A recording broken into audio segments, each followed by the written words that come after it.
Então, pessoal, meu nome é Lucas. Estou começando aqui mais uma aula agora. Vai ser uma aula sobre vascularização arterial do sistema nervoso central.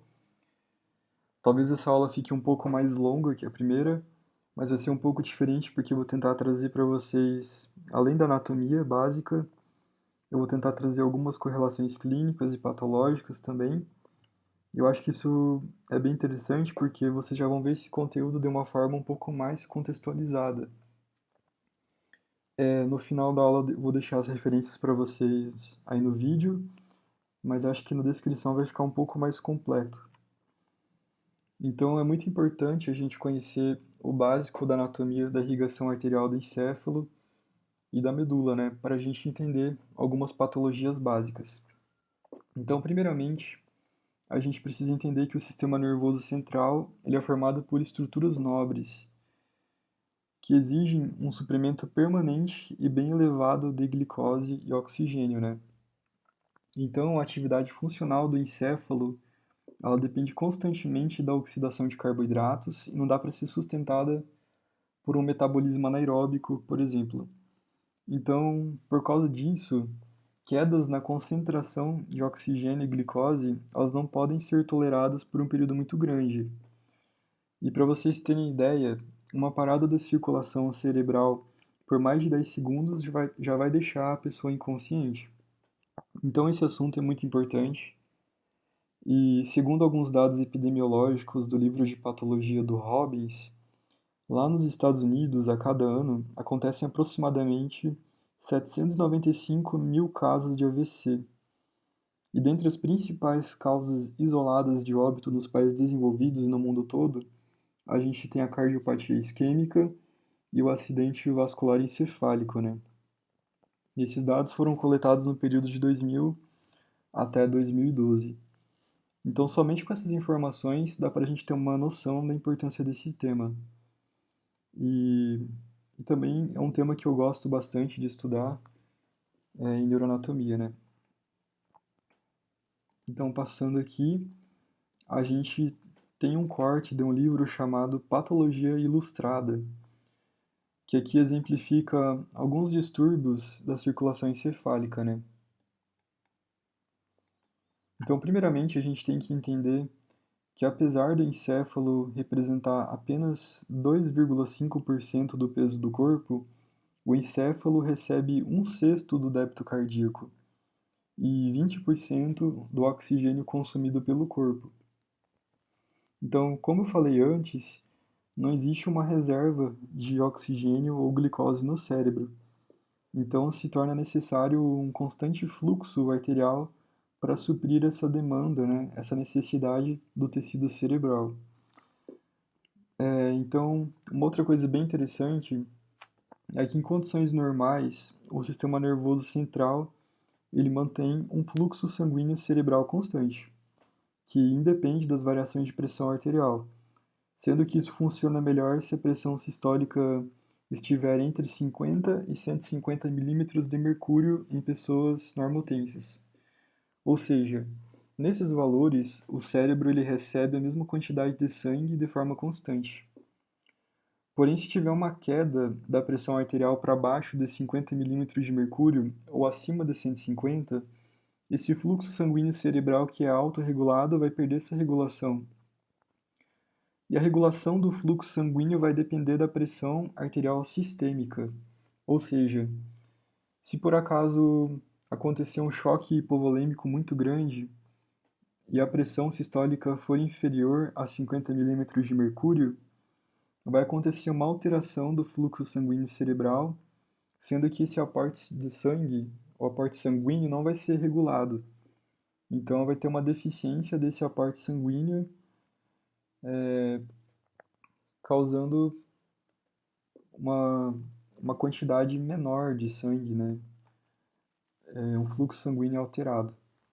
Então, entendendo isso agora, caso, por exemplo, houver uma deficiência do aporte sanguíneo que se perpetue por 5 a 7 minutos, a gente já vai ter uma morte do tecido cerebral, causando infarto. E depois a gente já vai ter a necrose e tudo mais. Então, começando a neuroanatomia propriamente dita, de forma geral, são 4 artérias que irrigam o encéfalo. É isso que vocês precisam saber por enquanto. São 4 artérias. E essas 4 artérias são divididas em 2 pares de artérias. São 2 carótidas internas e 2 artérias vertebrais. As 2 carótidas internas formam o que a gente chama de sistema carotídeo interno ou sistema anterior ou circulação anterior. E as 2 artérias vertebrais formam o sistema vértebro-basilar ou sistema posterior. As carótidas internas formam o sistema anterior porque elas estão situadas mais anteriormente, como a gente pode ver aqui nesse desenho. Então aqui a gente tem a carótida interna, que é localizada mais anteriormente. E as artérias vertebrais aqui estão mais posteriormente. E por que a gente chama de sistema vértebro-basilar?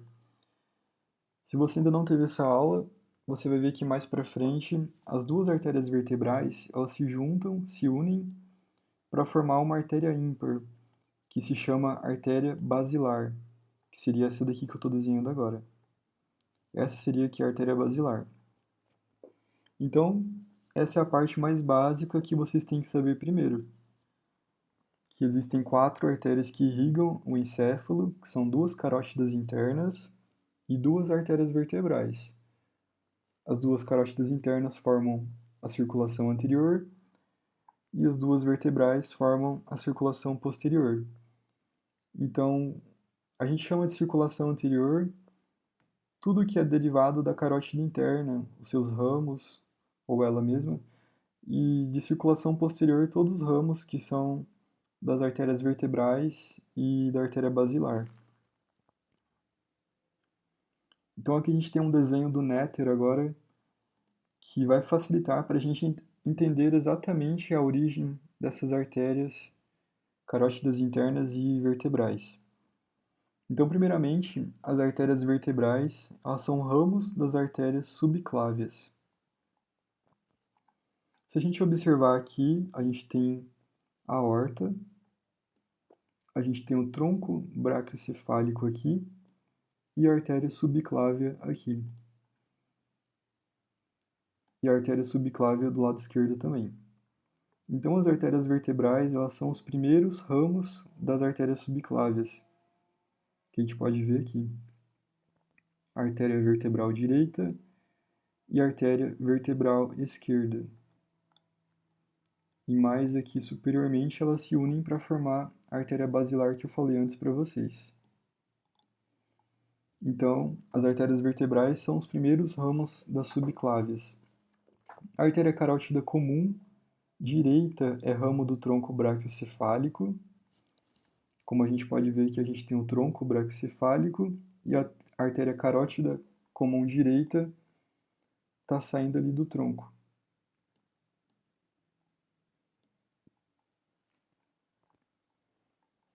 A artéria carótida comum esquerda é ramo do arco aórtico. Então pode ver que a carótida comum esquerda já está saindo ali diretamente da aorta. E cada carótida comum vai se dividir em carótida externa e interna. Como vocês podem ver aqui em cima, a gente vai ter uma carótida interna e uma carótida externa. Uma carótida interna e outra externa. Então vocês também conhecem basicamente as 4 origens das artérias, das principais artérias encefálicas, né? Então a gente tem uma imagem aqui parecida com a primeira imagem que eu mostrei para vocês. E a gente consegue ver que as artérias vertebrais elas vão ascender no pescoço, passando pelos forames transversos das 6 primeiras vértebras cervicais. Então, aqui a gente tem uma vértebra cervical, a vértebra C1, Atlas, e aqui a gente consegue ver o forame transverso ou forame transversário, que é por onde a artéria vertebral vai passar. Então, as artérias vertebrais ascendem no pescoço, passando pelos forames transversos das vértebras cervicais, no caso, as 6 primeiras vértebras, e vão entrar no crânio pelo forame magno, que está localizado aqui. E já observando a carótida comum aqui embaixo, a gente vê que ela se ramifica em carótida interna e carótida externa.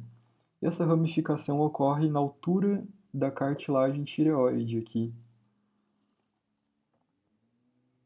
Então, a carótida interna, ela vai subindo e ela vai entrar no crânio pelo canal carotídeo, que é bem localizado aqui na parte petrosa do osso temporal. Então agora vocês conhecem o trajeto das 4 artérias e algumas relações anatômicas delas, né?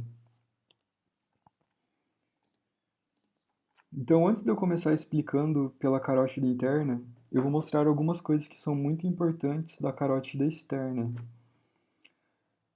Observe que aqui embaixo a carótida comum, ela se ramificou em carótida interna e carótida externa.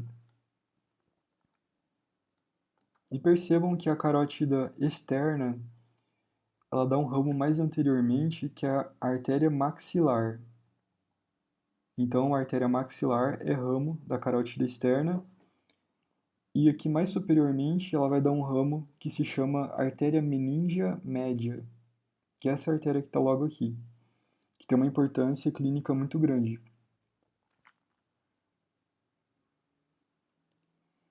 Então, aproximando a imagem, a gente consegue ver melhor aqui a carótida externa, a artéria maxilar e a artéria meningea média. E a artéria meningea média, ela vai entrar por um forame do crânio chamado forame espinhoso. Forame espinhoso. Essa artéria meningea média, que está logo aqui, ela é a principal entre as 3 artérias que irrigam a dura mater craniana. Então, observando esse desenho de uma vista superior da base do crânio, a gente vê a artéria meningea média percorrendo um espaço virtual entre a dura mater e o osso temporal. E isso tem uma importância muito grande, porque em casos de lesão da artéria meningea média em traumatismo craniano, que é uma coisa muito comum em fratura de osso temporal, isso pode provocar o aparecimento de uma hemorragia local, que é conhecido como hematoma extradural, ou também conhecido como hematoma epidural. Então esse sangue vai ficar ali entre o osso temporal e a dura mater, e não vai ter um espaço para ele se espalhar dentro do cérebro. Isso vai fazer com que esse sangue empurre tudo que está desse lado para o lado oposto, né? Então ele vai se acumulando ali e vai empurrando as estruturas para o outro lado. E só por curiosidade, geralmente esse traumatismo craniano ocorre no pitério, que é um ponto craniométrico localizado na região lateral do crânio, representando a junção de 4 ossos do crânio.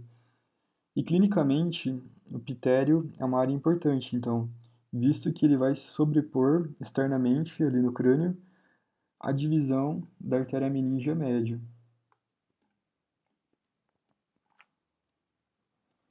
Então aqui a gente tem um desenho do livro de patologia ilustrada do Netter, que a gente consegue ver exatamente como seria esse hematoma extradural, que está localizado logo aqui. A gente consegue ver a dura mater aqui, que está toda empurrada, e o osso temporal. Reparem que na parte lateral a gente tem uma fratura, né, que fez a artéria meningea média se romper, causando esse hematoma entre a dura mater e todos os ossos do crânio, na verdade. Então, dentre as complicações, a gente consegue ver aqui uma herniação do lobo temporal passando pela tenda do cerebelo. Então, o lobo temporal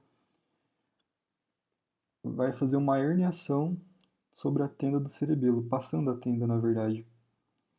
E por consequência disso, pode ocorrer uma compressão do nervo oculomotor,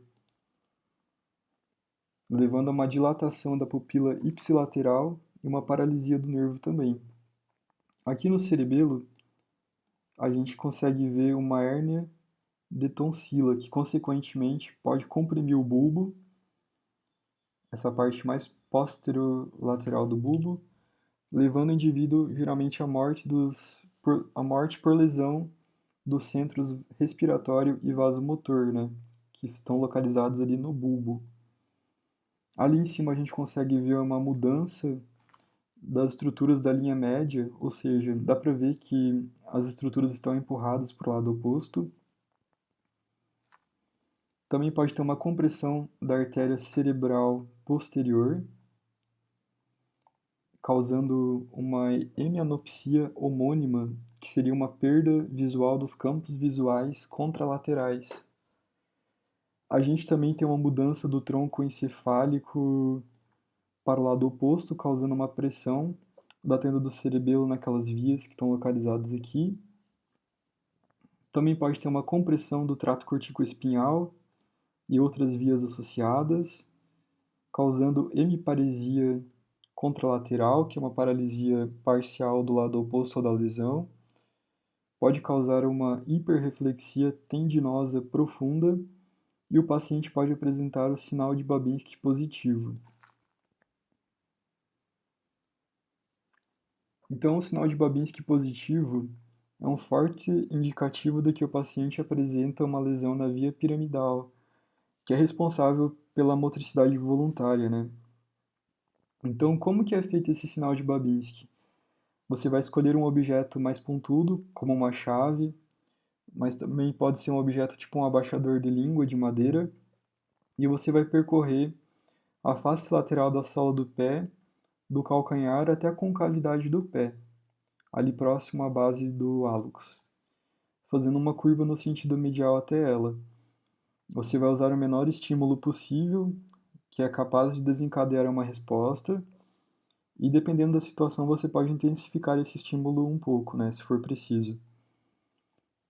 Então, o que é o sinal de Babinski positivo?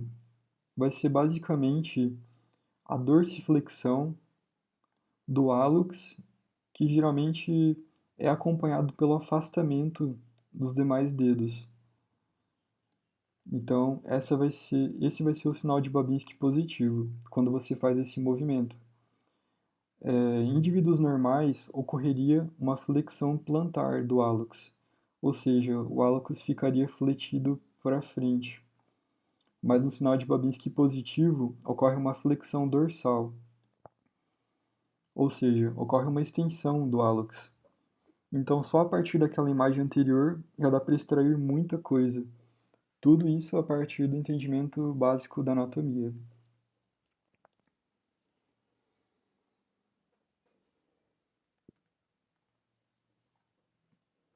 Então, aqui é outra imagem mostrando exatamente a mesma coisa que aquela imagem de antes.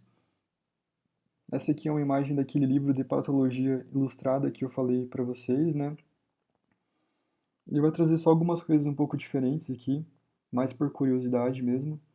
Então, em aqui, a gente vai ter um espaço subaracnoide que vai estar menor. Em 2, a gente vai ter uma herniação do giro do cíngulo abaixo da foice do cérebro, chamada de uma hérnia supracalosa, que é uma hérnia acima do corpo caloso.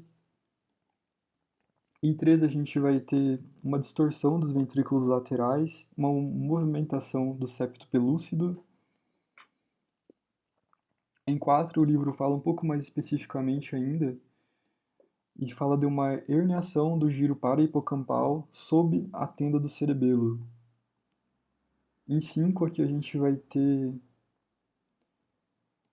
a síndrome de Kernohan, que geralmente ela é causada por uma compressão do pedúnculo cerebral do mesencéfalo. E por último, em 6, a gente tem a tonsila ali e a medula oblonga que estão sendo empurradas pelo forame magno aqui.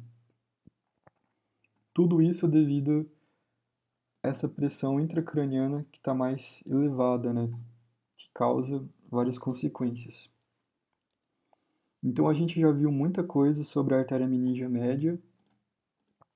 Sabemos que a meningia média é ramo da artéria maxilar e a artéria maxilar é ramo da carótida externa.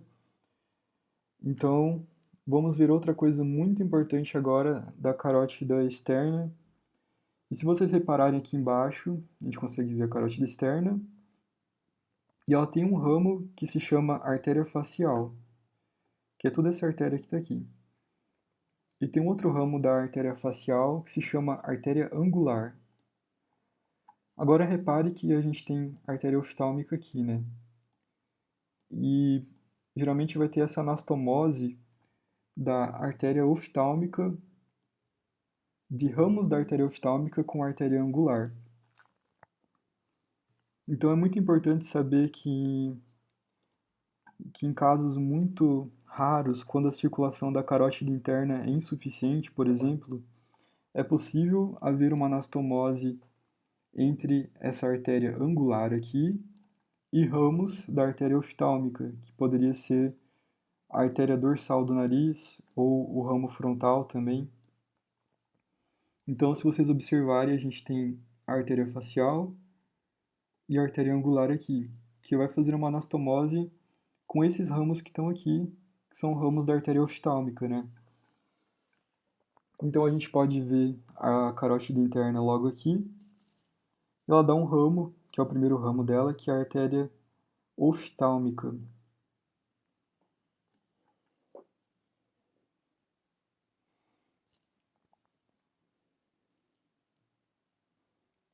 Então, em certos casos de obstrução da carótida interna, existe esse caminho inverso da circulação, né? Uma circulação colateral para que o fluxo sanguíneo continue, né? Indo ali para a parte mais interna, caso a carótida interna esteja ocluída. E a gente consegue ver também melhor nessa imagem aqui, do néter. Então reparem que a artéria que está mais escura seria a carótida interna ocluída. Então o sangue acaba sendo desviado para a carótida externa, aqui, vai passar pela artéria facial, e na artéria facial vai chegar na artéria angular aqui, mais próxima da órbita, né? Aí vão ter ramos da artéria oftálmica, vão ter esses ramos aqui, que vão fazer anastomose com a artéria angular.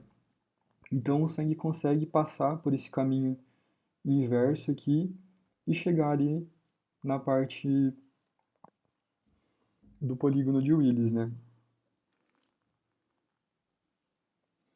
Então a gente viu bastante coisa da carótida externa.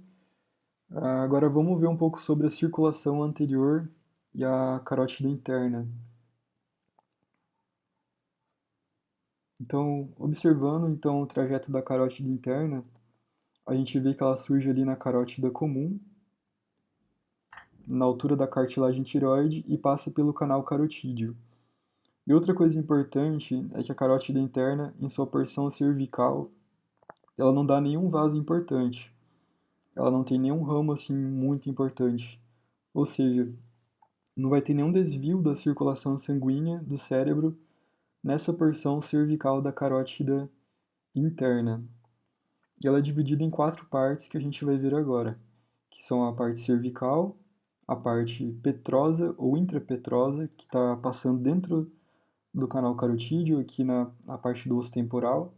Tem a parte intracavernosa, que é dentro do seio cavernoso, e a gente também tem a parte cerebral, que já é a parte subaracnoide, a parte intradural da carótida interna. Nessa imagem a gente consegue ver melhor essas 4 porções da carótida interna.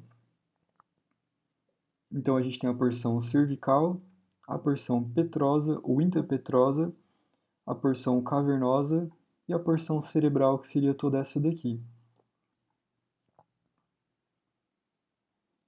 Então, quando a carótida interna ela entra no canal carotídeo, ela tem uma pequena porção que a gente chama de porção intrapetrosa, que é uma porção da carótida interna que passa dentro do osso.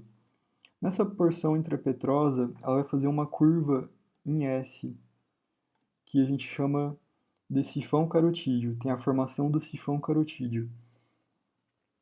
Depois vai ter uma parte mais horizontal, dentro do seio carotídeo, Daí depois ela faz uma outra curvinha que já tem a parte aqui intracerebral. Essa parte intracavernosa vai ser a parte que ela está passando dentro do seio cavernoso, né? Que é aquele seio da dura mater que está localizado ali do lado da célula túrcica do osso esfenoide. Então a carótida interna ela vai entrar nesse canal aqui, que é o canal carotídeo, no crânio. E ela vai sair numa porção intracraniana, que também é o canal carotídeo, aqui. Ela vai passar por aqui. E ela vai atravessar horizontalmente a face superior da cartilagem do forame lacerado. Então a gente tem esse forame lacerado que ele está obliterado por uma cartilagem e a carótida interna vai passar na face superior dele, assim, vai passar por cima. E é importante a gente também entender o porquê que a carótida interna forma esse sifão carotídeo. Por que que ela faz essas curvinhas ali? Então a função do sifão carotídeo é tentar atenuar um pouco a pressão sistólica do sangue, tentar diminuir a velocidade com que o sangue chega devido a essa pressão sistólica, para não causar uma lesão nas paredes da artéria ou algo do tipo. Então, nessa outra imagem, a gente também consegue ver as quatro partes, a parte cervical, petrosa, cavernosa e a parte cerebral. E durante todo esse trajeto ali no seio cavernoso, ou até mesmo antes, né, na parte petrosa, ela já começa a dar alguns ramos. Porém, os principais ramos da carótida interna só começam a aparecer depois que ela perfura a dura mater intracraniana e passa para o espaço subaracnoide. Então, aqui a gente tem os ramos da carótida interna após ela perfurar a dura mater e aracnoide. O primeiro ramo vai ser a artéria oftálmica, depois a gente tem a artéria comunicante posterior, que vai ser uma artéria que vai fazer uma anastomose entre a carótida interna e a cerebral posterior, que vai contribuir para a formação do polígono de Willis. A gente tem a artéria corioidea anterior ou coroideia anterior. A gente tem a artéria cerebral média e a artéria cerebral anterior. E esses dois ramos aqui são os dois ramos terminais da carótida interna e também são as duas principais artérias dela. Então, antes de eu falar de cada um desses ramos, eu tenho que mostrar uma imagem que mostra um corte da carótida interna dentro do seio cavernoso, que é essa imagem do sobota aqui, que a gente consegue ver a carótida interna logo aqui. Então, a gente tem um corte frontal aqui, a nível da hipófise, como se a gente estivesse olhando por trás. Então, a gente consegue ver várias estruturas passando dentro do seio cavernoso, como o nervo oculomotor, nervo troclear, nervo abducente, ramo oftálmico do nervo trigêmeo, ramo maxilar do nervo trigêmeo. E aqui está a carótida interna. E a gente pode reparar que o nervo abducente está muito próximo da parede da carótida interna.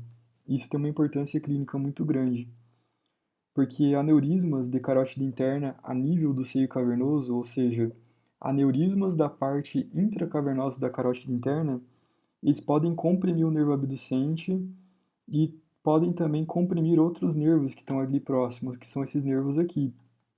Isso pode determinar vários distúrbios típicos dos movimentos do globo ocular. E outra coisa que pode acontecer, por exemplo, é que se houver uma perfuração da carótida interna dentro do seio cavernoso, isso pode formar uma fístula carótido-cavernosa, ou seja, se formou um caminho ali, um pertuito, algo que não era para acontecer, né? E isso, por consequência, vai causar uma dilatação no seio cavernoso e, por fim, acaba causando uma inversão da circulação das veias que desembocam ali no seio cavernoso. Se vocês lembrarem da aula de drenagem venosa, vocês sabem que a veia oftálmica superior, ela fisiologicamente desemboca no seio cavernoso.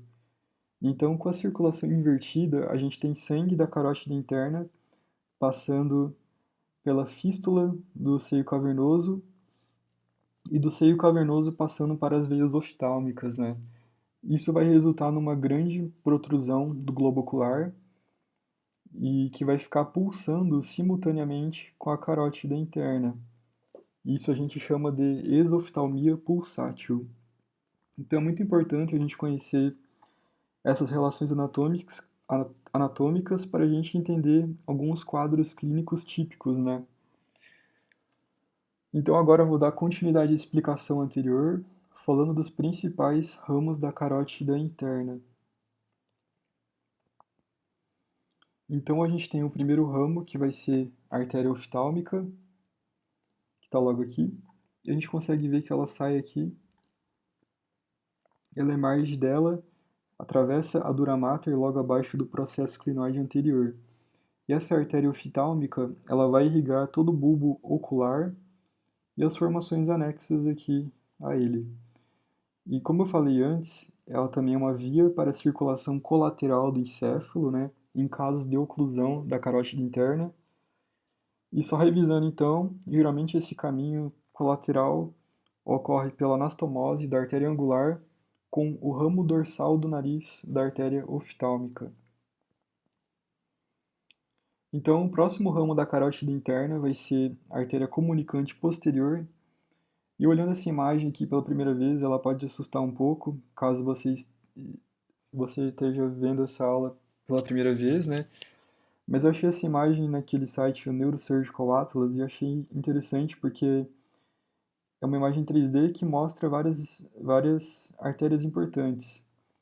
Porque se vocês olharem o desenho do polígono de Willis no livro, vocês vão ver um desenho bidimensional, né?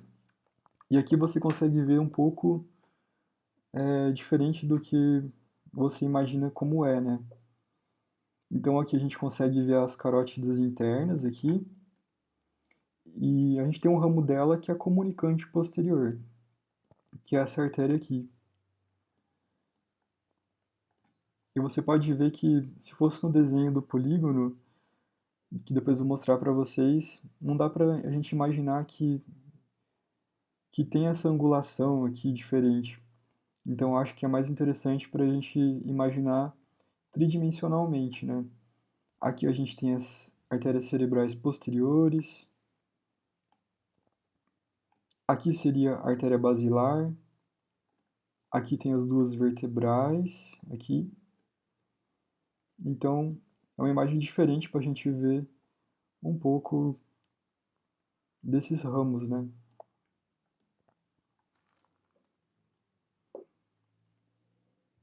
Pode ser que não faça muito sentido, assim, você olhando essa imagem, mas até o final da aula vai ajudar bastante a vocês entenderem melhor.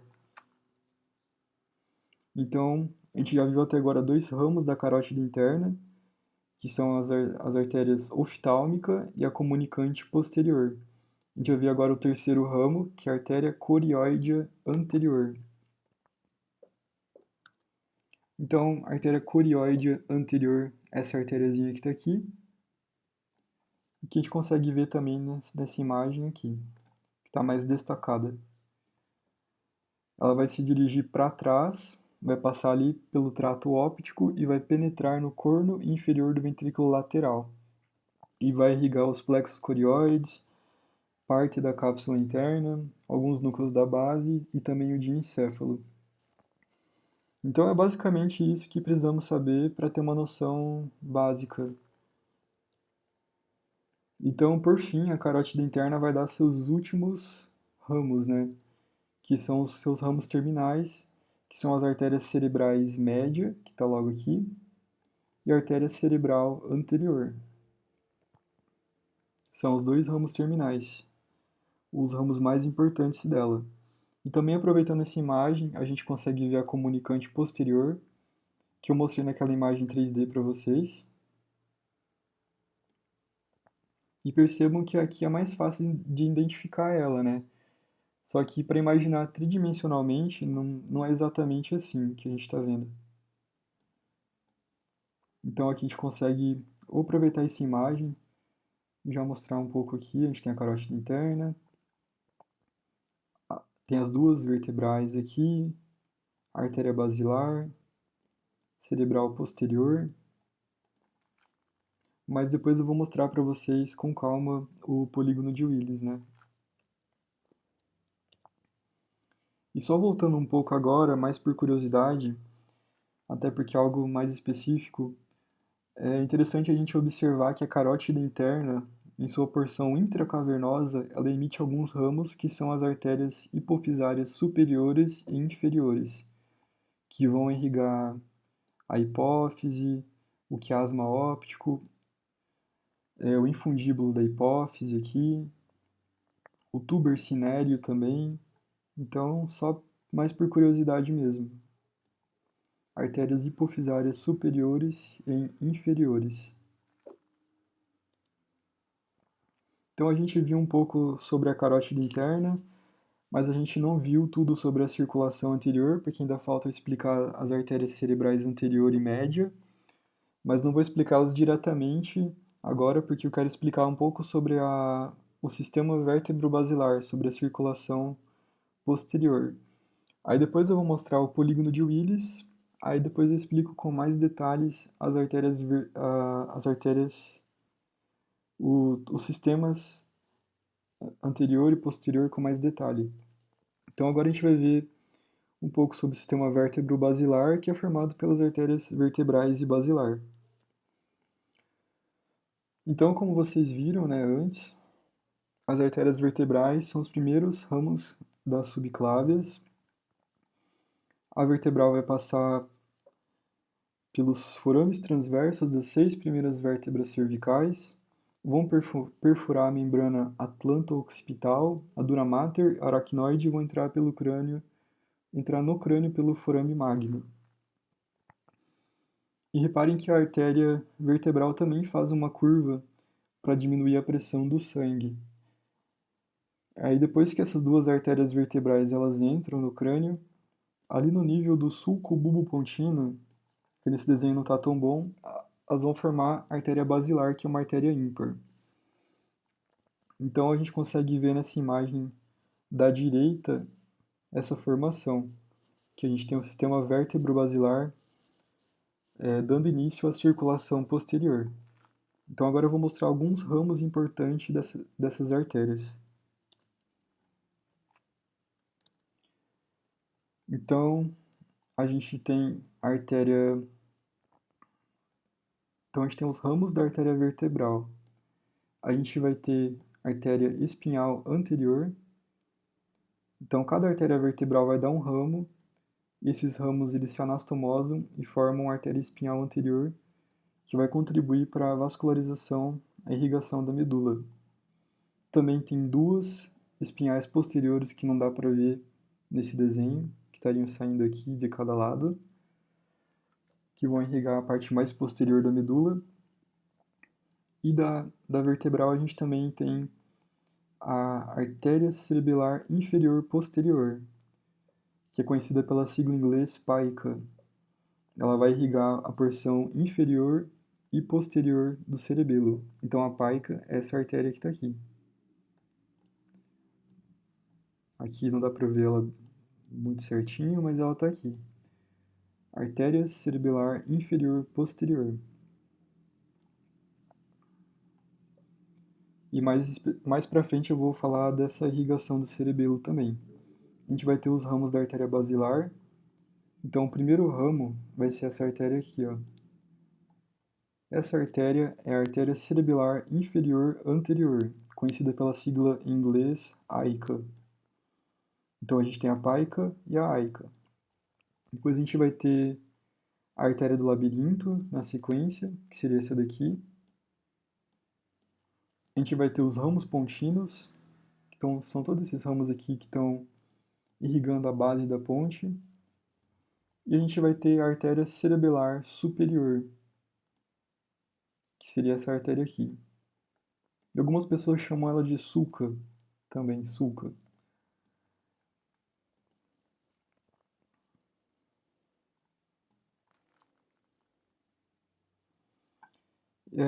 Tem mais alguma coisa aqui.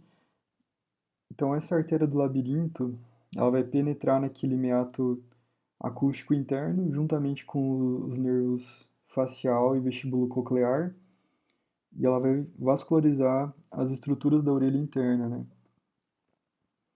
Deixa eu ver se falta alguma coisa. Tá, então percebam aqui, ó, que tem a cerebelar superior e logo aqui a gente vai ter uma bifurcação da basilar em cerebrais posteriores.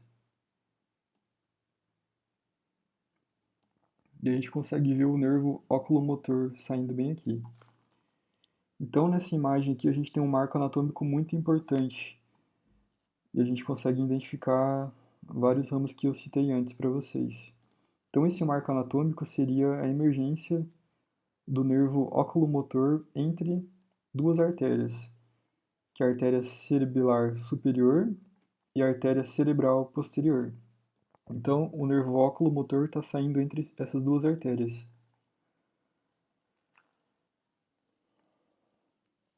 O nervo oculomotor ele vai ter origem aparente no encéfalo, no sulco medial do pedúnculo cerebral. Então ele está passando aqui entre essas duas. A gente consegue ver a áica aqui embaixo, que é o primeiro ramo da artéria basilar. Aqui seria, acredito que seja a artéria do labirinto. Aqui seriam ramos pontinos. Aqui a gente tem o nervo abducente, as duas vertebrais. E tem outras estruturas também. Alguns nervos aqui, que acredito que seja o facial e vestíbulo coclear, nervo trigêmeo. Então, eu vou falar um pouco agora da vascularização arterial da medula, né? A medula espinhal, ela recebe sangue de duas fontes. A primeira fonte são as artérias espinhais anterior e posteriores, que são ramos das artérias vertebrais, né?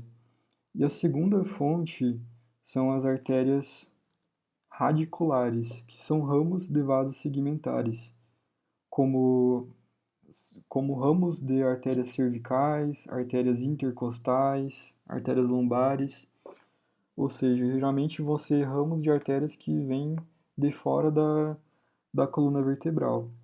Então, de forma geral, nem a artéria espinhal anterior nem a posterior vão formar um vaso único e contínuo por todo o comprimento da medula, né? Então, preferencialmente, cada uma vai formar uma rede de canais comunicantes que são orientados pelo eixo crânio-caudal da medula. E as artérias radiculares vão alimentar essa rede por todo o comprimento da medula espinhal. Então, vão ter várias artérias contribuintes que vêm de fora da coluna vertebral. Uma dessas artérias contribuintes, muito importante, é a artéria de Adam-Kiewicz, que carrega o nome de um patologista polonês como epônimo, né? E ele no início estudou sobre essa irrigação medular. E essa artéria de Adam-Kiewicz, ela também pode ser chamada de artéria radicular anterior magna. É importante a gente observar que essa artéria de Adam-Kiewicz é um ramo direto da aorta. Geralmente é um ramo unilateral, mais do lado esquerdo, e é responsável pelos 2/3 inferiores da irrigação da medula espinhal, ou seja, é uma artéria mais calibrosa que está sendo responsável pela irrigação mais inferior da medula. Então, conhecer bem essa anatomia tem uma importância clínica muito grande para o planejamento de cirurgias ou também de procedimentos na horta, né, por exemplo. Até agora, então, vocês têm uma noção geral de como é a circulação anterior e a circulação posterior. Então, agora fica mais fácil eu explicar o polígono de Willis para vocês. Se vocês tentarem entender o que é a circulação anterior e posterior só olhando o desenho do polígono, só olhando aquela imagem antes, lá que eu mostrei para vocês, que é bidimensional, tipo, não vai ser uma coisa tão fácil, né? Porque vocês precisam, antes de tudo, ver um desenho de uma visão lateral daquelas quatro artérias, né? Para saber exatamente o trajeto delas, qual que é a anterior, qual que é a posterior e tudo mais. Então aqui finalmente a gente tem o polígono de Willis, que eu já mostrei antes para vocês, mas agora eu vou dar um pouco mais de ênfase. O polígono de Willis é uma rede anastomótica formada pelos sistemas anterior e posterior na base do cérebro. E algumas provas podem perguntar para vocês quais artérias fazem parte do polígono de Willis. Então, as artérias que fazem parte do polígono de Willis são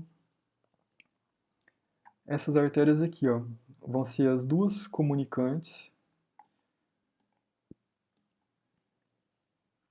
a comunicante anterior e as comunicantes posteriores, a artéria cerebral posterior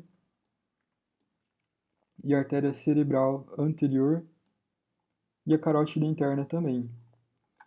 Então, as artérias que fazem parte são a cerebral posterior, as cerebrais posteriores, as comunicantes posteriores, as carótidas internas, as cerebrais anteriores e a comunicante anterior. Reparem que a cerebral média, ela não faz parte do polígono, e a basilar também não faz parte. Então, as que fazem parte do polígono são essas que eu falei para vocês. E olhando esse polígono agora fica fácil da gente entender os ramos da carótida também.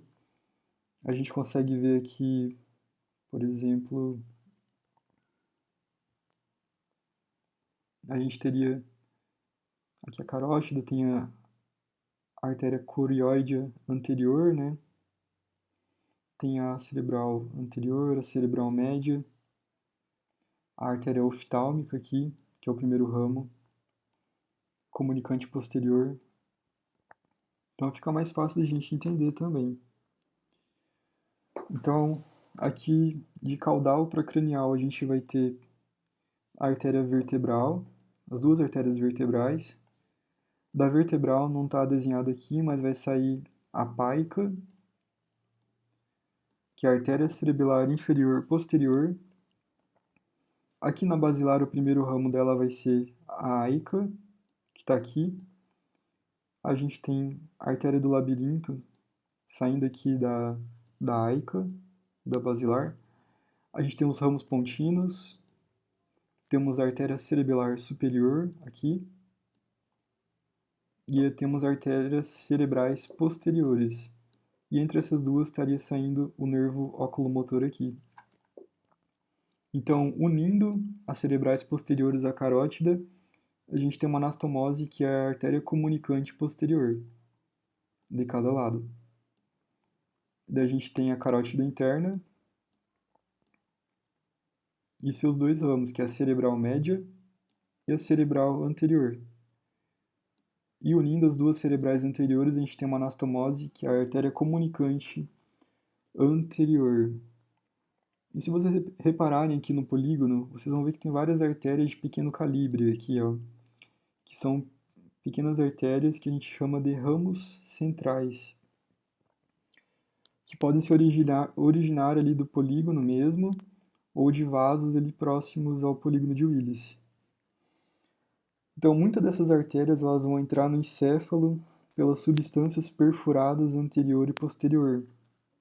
E esses ramos centrais eles vão suprir estruturas na redondeza da base do encéfalo ou estruturas bem próximas a ela, como por exemplo a cápsula interna, os núcleos da base, o tálamo, etc. Então existem 4 grupos de ramos centrais. O primeiro deles é o ramo anteromedial, que a gente consegue ver aqui, dessas artérias perfurantes, né? Daí a gente vai ter um posteromedial, daí a gente também vai ter anterolateral e vai ter também um posterolateral que não dá para ver nessa imagem.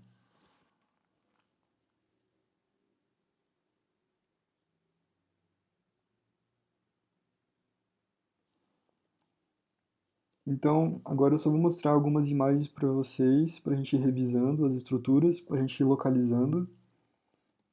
Então aqui a gente tem um desenho da vista superior do polígono de Willis dentro da base interna do crânio. Então aqui a gente consegue ver as artérias vertebrais. Elas dão um ramo cada uma, formando a artéria espinhal anterior. Então essa parte aqui é mais anterior e aqui é mais posterior. A gente tem a artéria basilar, A gente vai ter a AICA, a gente vai ter a artéria do labirinto, indo ali direto para o meato acústico interno, ramos pontinos. A gente vai ter a artéria cerebelar superior e a artéria cerebral posterior aqui, comunicante posterior. A carótida interna, a artéria cerebral anterior e a comunicante anterior. Então, numa mesma visão, a gente consegue ver do desenho anterior essa imagem aqui do Neurosurgical Atlas, né? Então a gente consegue achar as mesmas artérias. A gente tem a artéria basilar, a gente tem aqui a artéria cerebral posterior. Aqui eu acredito que seja talvez a AICA, não tenho certeza. Aqui seria a comunicante posterior. Aqui a gente tem a carótida interna, né? Aqui a cerebral anterior. A comunicante anterior. Artéria cerebral média. E aqui seria a cerebelar superior, se eu não estou enganado. Então essa outra imagem aqui de uma angiografia, né, de uma ressonância magnética, a gente consegue ver a mesma coisa também.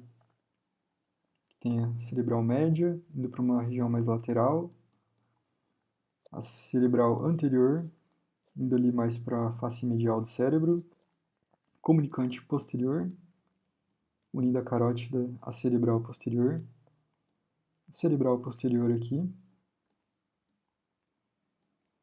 a basilar e as duas vertebrais. Aqui finalmente temos a imagem mais completa da vista inferior do encéfalo, né? Que a gente consegue ver tudo o que a gente já falou. Então a gente tem as três principais artérias, que vão ser a artéria cerebral posterior, a artéria cerebral média e a artéria cerebral anterior.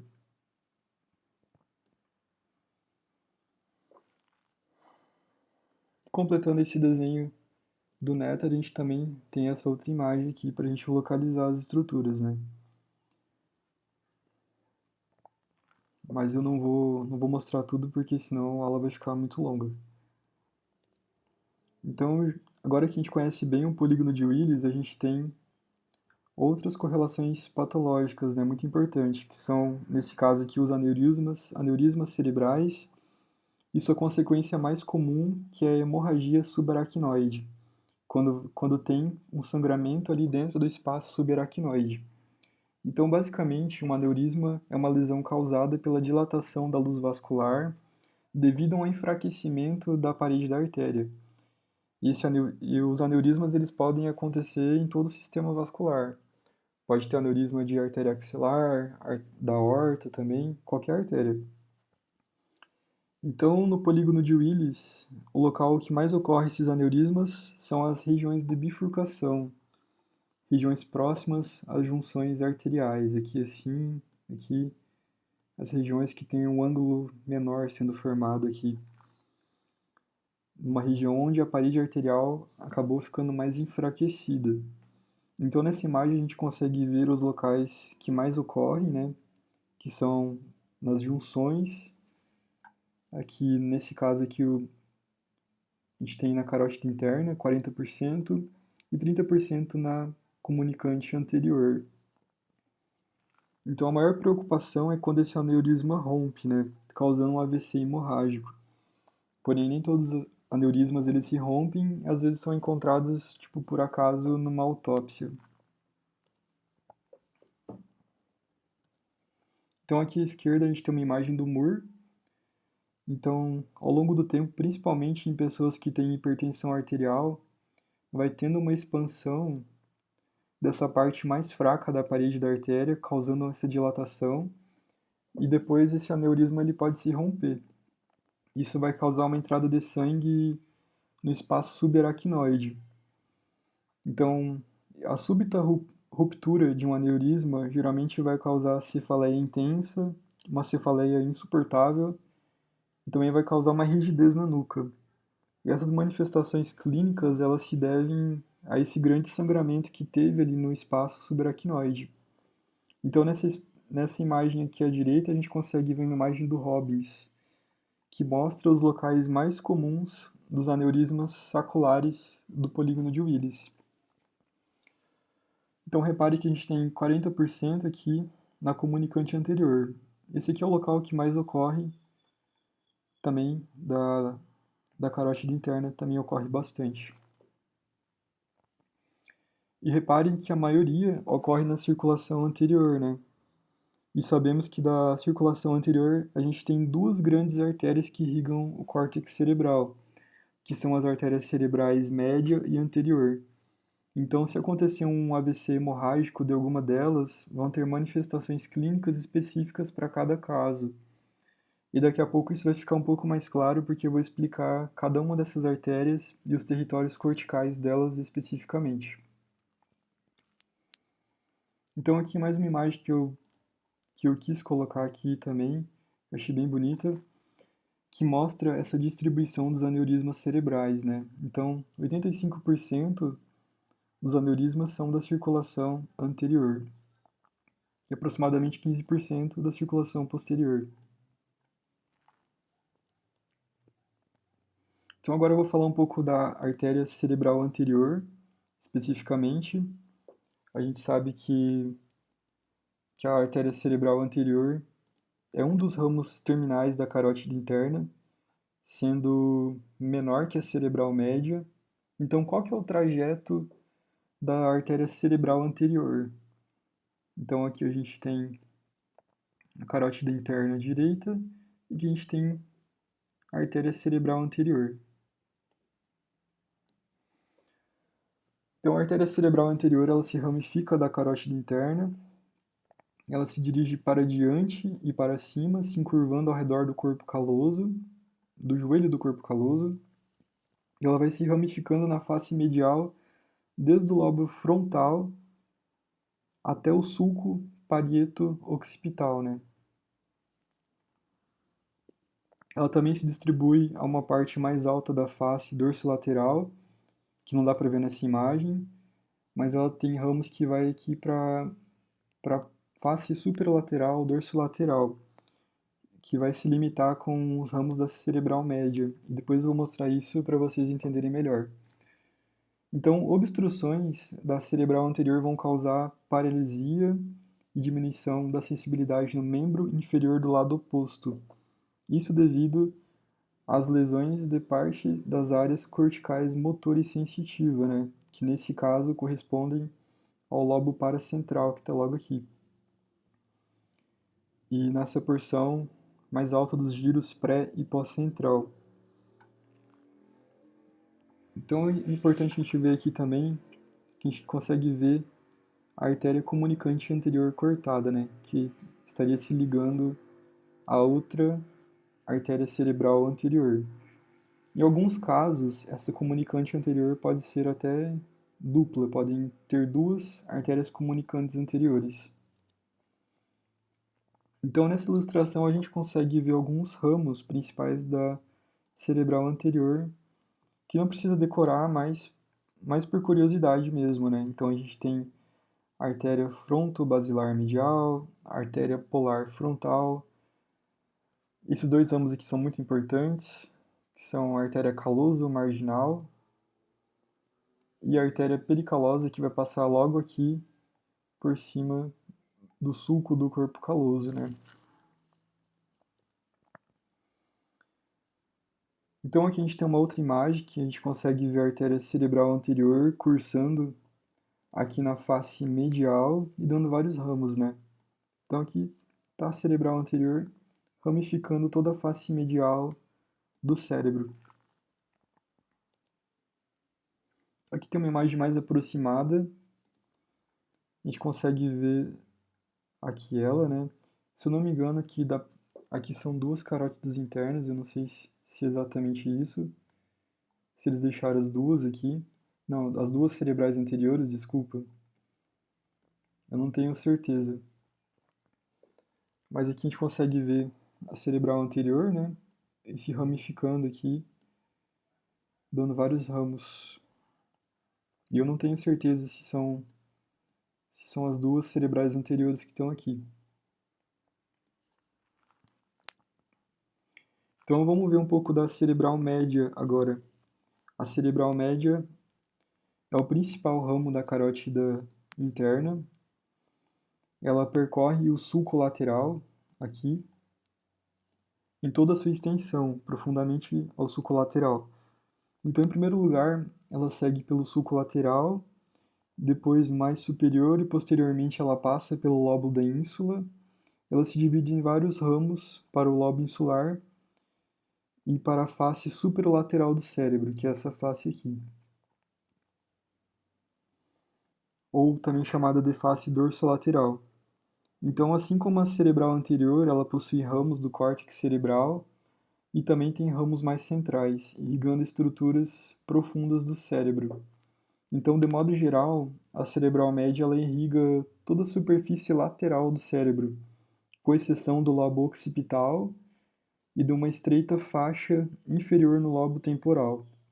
Então, todo esse território irrigado por ela é muito importante, porque ali tem a área motora, a área somestésica, o centro da palavra falada e outras áreas corticais bem importantes. Então, por exemplo, se ocorrer uma obstrução da cerebral média, quando não é fatal, vão aparecer vários sintomas, como paralisia e diminuição da sensibilidade do lado oposto do corpo, com exceção do membro inferior, né? Podendo aparecer também distúrbios bem graves da linguagem, né?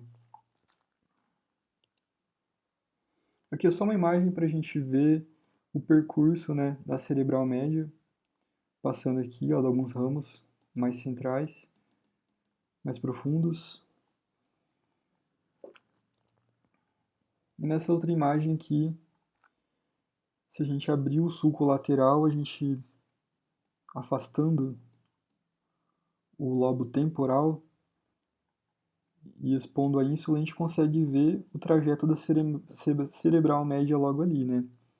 Então ela sai da carótida interna e vai dar vários e vários ramos para a superfície superolateral do cérebro.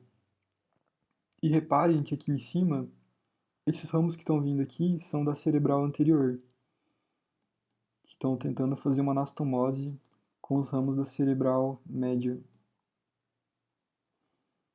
E aqui a gente teria alguns ramos também da cerebral posterior. Então aqui não precisa decorar, só vou mostrar para vocês, caso vocês tenham curiosidade, né? Aqui são alguns nomes de ramos da cerebral média. Eu vou passar rapidinho aqui. Então aqui a gente consegue ter uma ideia de quão ramificada é a cerebral média, né? Por toda a superfície superolateral, são muitos ramos. Por isso que ela é a principal artéria, principal ramo da carótida interna, né? E reparem que aqui em cima, que eu destaquei propositalmente aqui, que são os ramos da cerebral anterior que eu falei no desenho de antes, né? Que eles vêm aqui nessa estreita faixa mais superior e fazem uma anastomose, né? Nessa parte mais superior.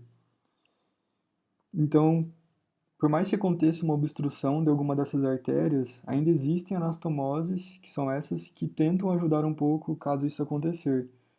Só que, em geral, elas não são suficientes, né? Então, observando esse corte frontal, a gente vê que as cerebrais médias dão ramos mais profundos, que são esses ramos aqui,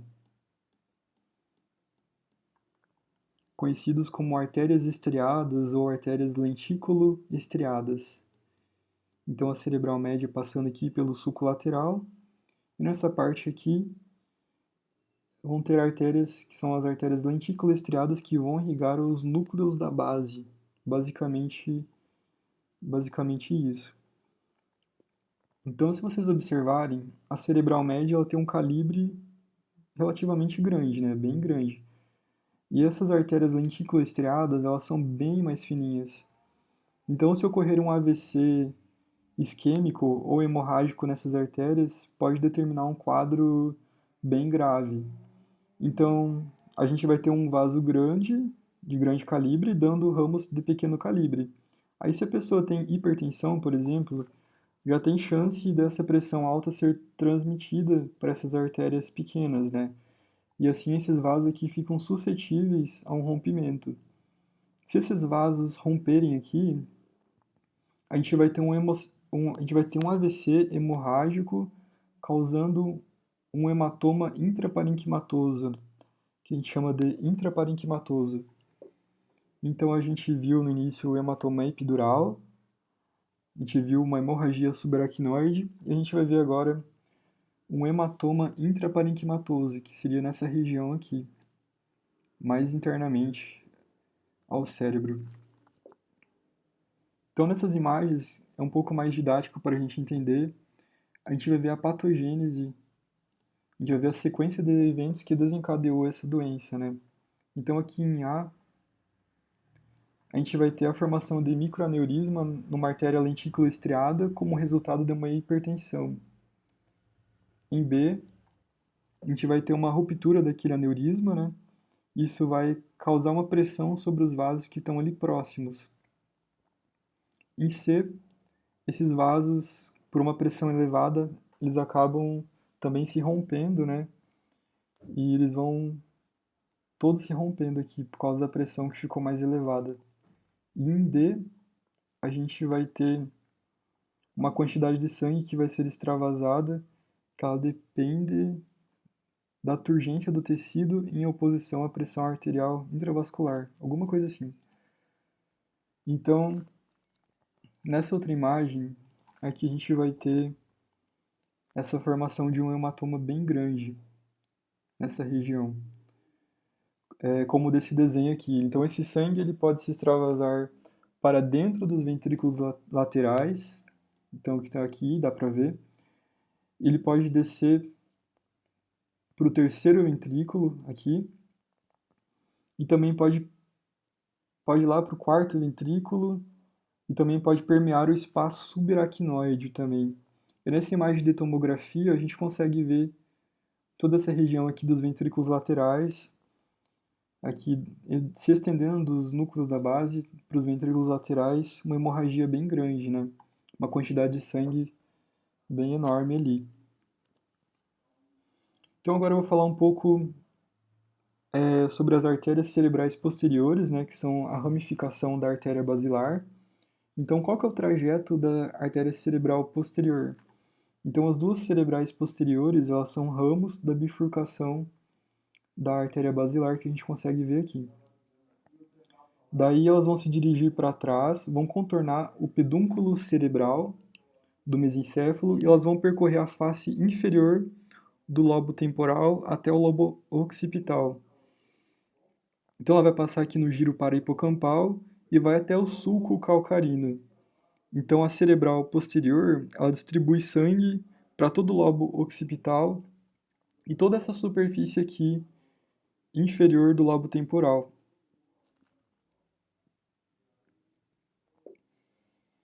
A gente consegue ver aqui um desenho que dá para ver um pouco melhor assim como a artéria cerebral posterior é, né? Então repare que aqui a artéria basilar está cortada e a gente tem a ramificação da basilar em duas cerebrais posteriores.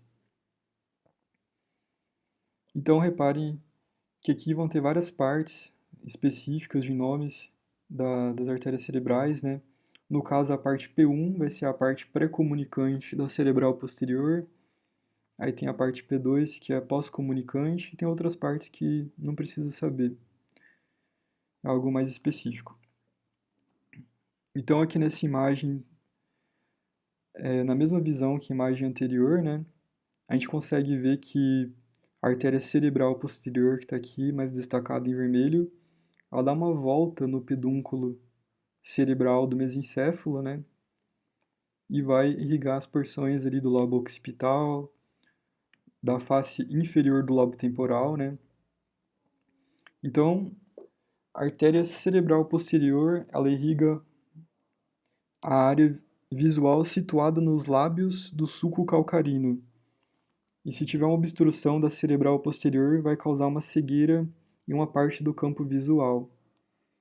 E aproveitando essa imagem aqui, a gente consegue ver o aqueduto cerebral, a substância negra do mesencéfalo, aqui o ventrículo lateral, aqui, tudo aqui. Então, seria basicamente isso. E aqui, mais uma imagem de ressonância magnética, um angiograma, que a gente consegue ver esse caminho aqui, ó. A gente consegue ver a circulação posterior.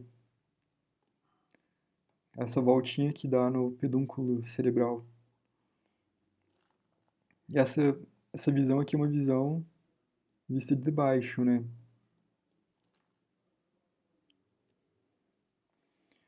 Então a gente viu o trajeto das três principais artérias cerebrais e agora eu vou mostrar o território cortical delas em algumas imagens que são bem interessantes. Então essa imagem aqui a gente consegue ver as três artérias cerebrais, né? A gente tem a artéria cerebral anterior, irrigando a face medial do cérebro.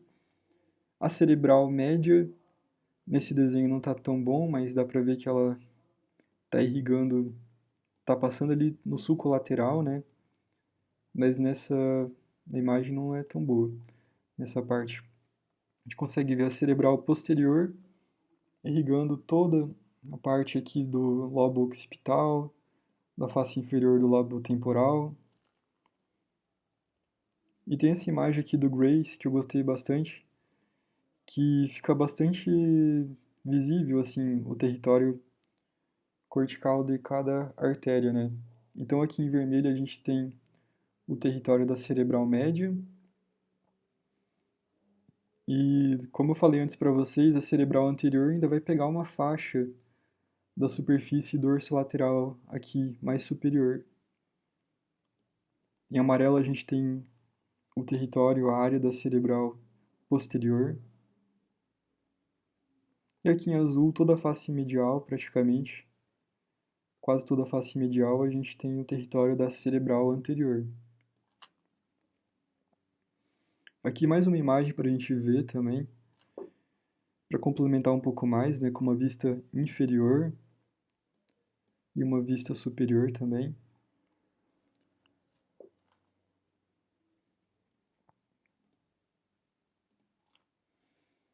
Então é importante a gente lembrar lá do homúnculo de Penfield para associar cada uma dessas áreas aqui, caso ocorrer um infarto cerebral ou um AVC hemorrágico, né, por exemplo, das áreas que essas artérias irrigam, né.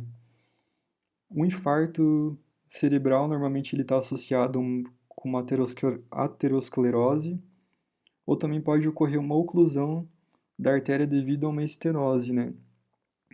No caso da oclusão arterial, a gente vai ter dois mecanismos principais. Pode ocorrer uma trombose sobre uma placa de ateroma em uma dessas artérias, isso faz com que não passe oxigênio nem glicose, e aí essa região pode infartar, né? Outro tipo pode ser também o embolismo proveniente do coração. Se a pessoa, por exemplo, tiver uma fibrilação atrial, o átrio não vai se contrair de uma forma adequada. Isso pode ativar a formação de trombos dentro dos átrios, e esses trombos eles podem seguir o caminho até as artérias cerebrais. E a pessoa também pode ter uma placa aterosclerótica instável na carótida, que quando se rompe faz aquele processo de coagulação formando um êmbolo, né? Então, por exemplo, no exame físico em idosos, as carótidas elas devem ser investigadas com mais cuidado, né? De preferência unilateralmente, para evitar o deslocamento de um êmbolo instável dessas placas ateroscleróticas. E aqui a gente tem mais uma imagem para a gente observar que as artérias cerebrais já fazem fisiologicamente uma anastomose, né? Como eu falei para vocês. Existindo uma área de irrigação da artéria cerebral média, por exemplo, que coincide com partes da irrigação da artéria cerebral anterior e a posterior. Então vai ter uma sobreposição das áreas de irrigação.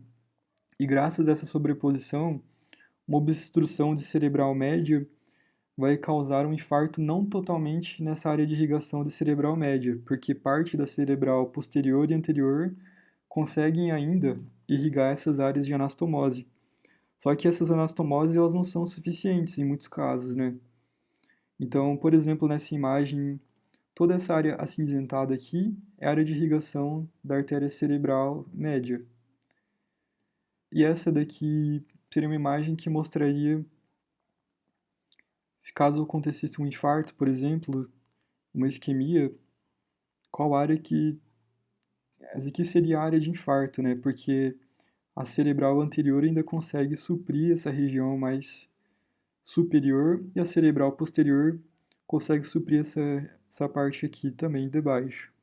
Então, graças a essas ramificações, elas vão impedir que o infarto seja maior, assim, sobre a área, né? Então, tem essa área de anastomose que ajuda um pouco, né? Mas, geralmente, não é suficiente em todos os casos. Então, agora eu vou falar das artérias cerebelares para vocês. Então, são 3 artérias cerebelares. Para vocês lembrarem, tipo, basta saber que são 2 artérias cerebelares inferiores e uma superior. Das 2 artérias cerebelares inferiores, a gente vai ter uma artéria mais anterior e uma mais posterior. Então, a gente tem um ramo da basilar, que é a artéria cerebelar superior, que eu falei para vocês antes, que vai irrigar a parte superior do cerebelo e da ponte também. A gente vai ter a AICA, que é a artéria cerebelar inferior anterior, ramo da basilar também. A AICA ela vai suprir parte inferior e anterior do cerebelo, também vai suprir a parte mais caudal da ponte, vai suprir os núcleos cocleares, e uma oclusão dela vai causar... Uma oclusão unilateral pode causar surdez em um ouvido daí. A gente também tem a PAICA, que é a artéria cerebelar inferior posterior, que é ramo da vertebral.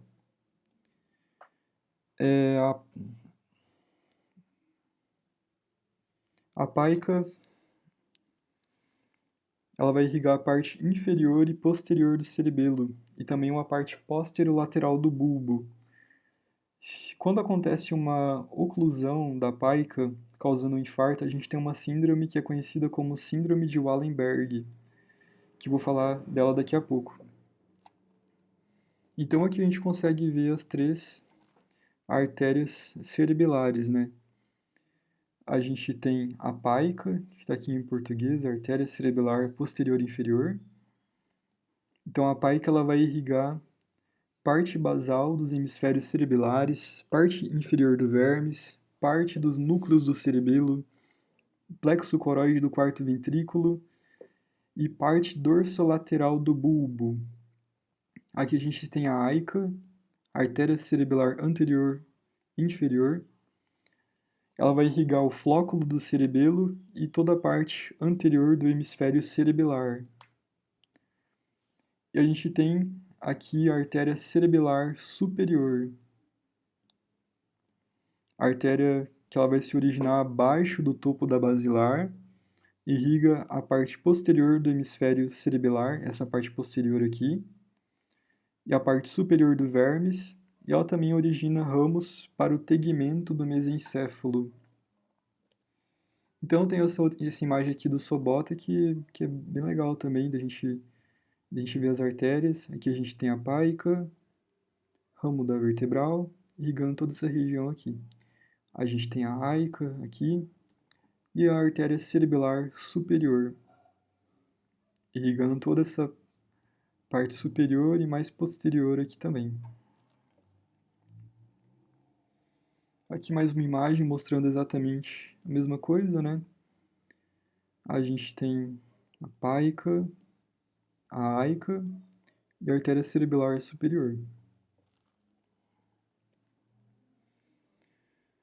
E aqui mais uma imagem do Neurosurgical Atlas que a gente consegue ver, só para ter uma ideia de como que é numa peça, né? Então aqui a gente tem a paica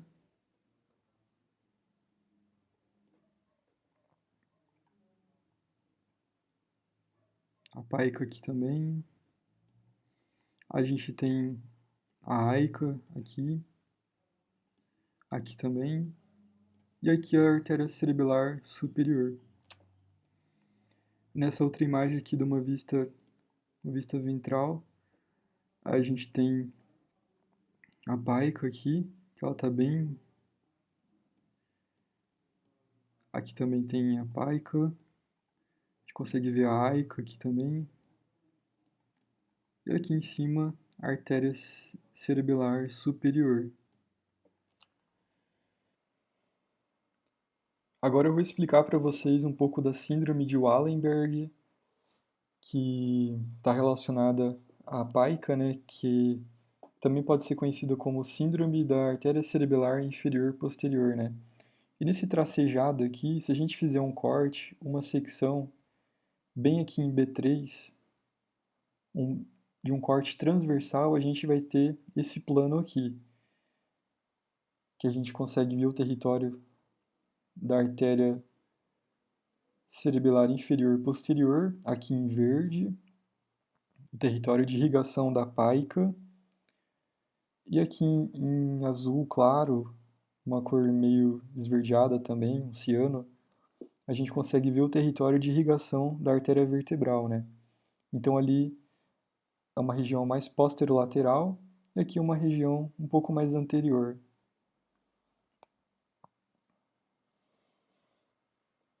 Então essa outra imagem é o mesmo corte da imagem anterior, né?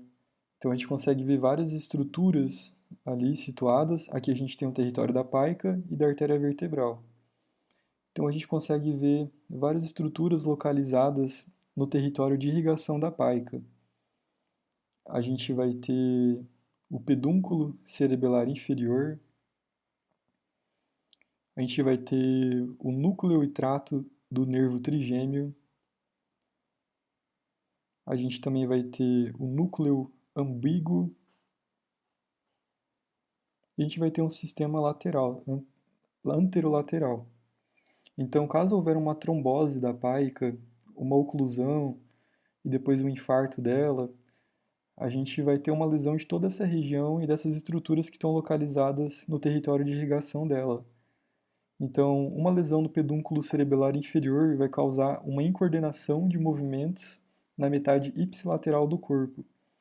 A lesão do trato espinhal do nervo trigêmeo e seu núcleo vai causar uma perda de sensibilidade térmica e dolorosa na metade da face situada do lado da lesão. A lesão do trato espinotalâmico lateral vai causar uma perda de sensibilidade térmica e dolorosa contralateral. Uma lesão do núcleo ambíguo causa disfagia e disfonia por paralisia dos músculos da faringe e laringe. Então, de forma geral, seria isso, assim. Essa é a síndrome de Wallenberg.